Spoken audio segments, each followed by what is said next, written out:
Assalamualaikum warahmatullahi wabarakatuh. Kita masih lagi dalam tajuk sejarah Muhammad bin Abdullah dalam bab bagaimana sikap syirik masuk ke semenanjung Arab. Selepas itu datang seorang lelaki Arab daripada suku Khuza'ah yang bernama Amru bin Lu'ay. Suku Khuza'ah menyerang suku Jurhum dan menghalau mereka keluar dari Mekah. Dengan itu, suku Khuza'ah dapat menguasai Mekah. Amru bin Lu'ay adalah orang pertama yang memperkenalkan berhala kepada suku kaumnya dan kemudian amalan menyembah berhala tersebar ke seluruh suku-suku Arab yang lain. Amru adalah seorang yang kaya dan dermawan. Dialah yang menyediakan keperluan orang ramai yang datang menjalankan ibadah haji. Oleh itu, orang mudah terpengaruh dengan kata-katanya dan akhirnya mereka menurut perintahnya menyembah berhala. Bukan setakat itu sahaja, selepas itu Amru mencipta binatang-binatang yang kononnya suci supaya disembah. Ada di antaranya bernama Saibah, Bahirah dan Hami. Hami adalah unta betina yang melahirkan 10 unta jantan. Oleh itu, unta ini dinamakan Hami dan tidak boleh ditunggang lagi, tidak boleh disembelih dan tidak boleh disakiti, sebaliknya dihormati dan dipuja. Bermula dari situ, setiap suku Arab mempunyai berhala mereka sendiri. Hubal adalah berhala orang Mekah, Wud berhala suku Kilab, Suwak berhala suku Huzai, Yagut berhala suku Toyid dan penduduk Jeras, Ya'ud berhala suku Hamazan dan Nash berhala orang Yaman. Yang menarik lagi adalah berhala yang bernama Isaf dan Nailah, dua berhala yang disembah di kawasan Kaabah.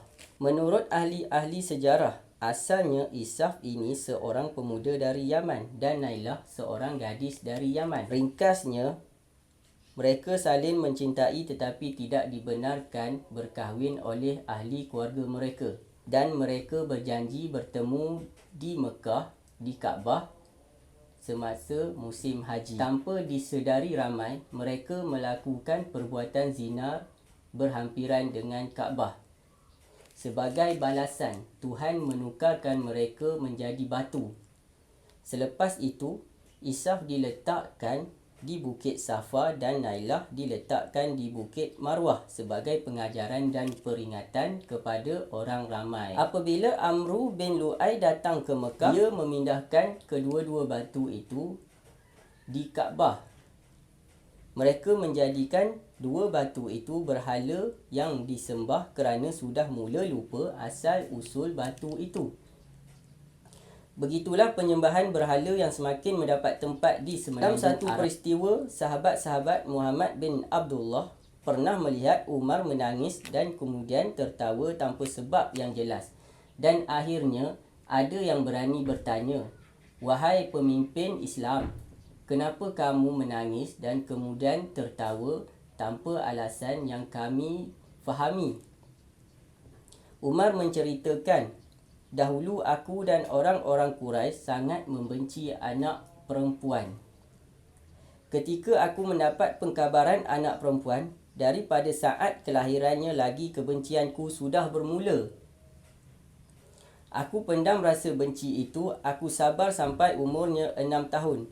Aku sudah tidak tahan lagi, aku membawanya ke padang pasir dan aku gali lubang.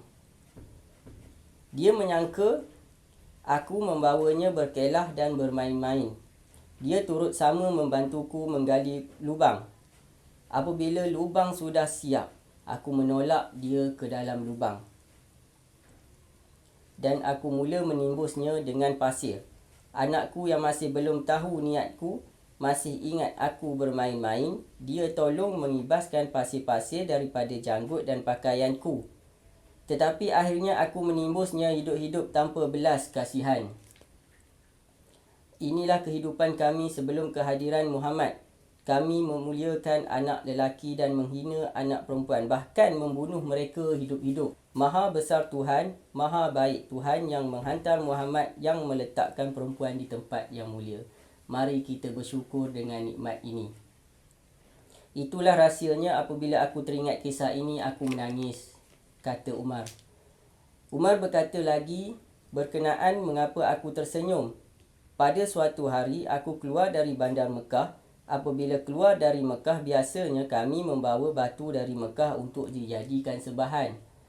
Tetapi hari itu aku terlupa membawa batu, tetapi aku ada membawa kurma. Aku membuat berhala dari kurma dan aku menyembah kurma itu.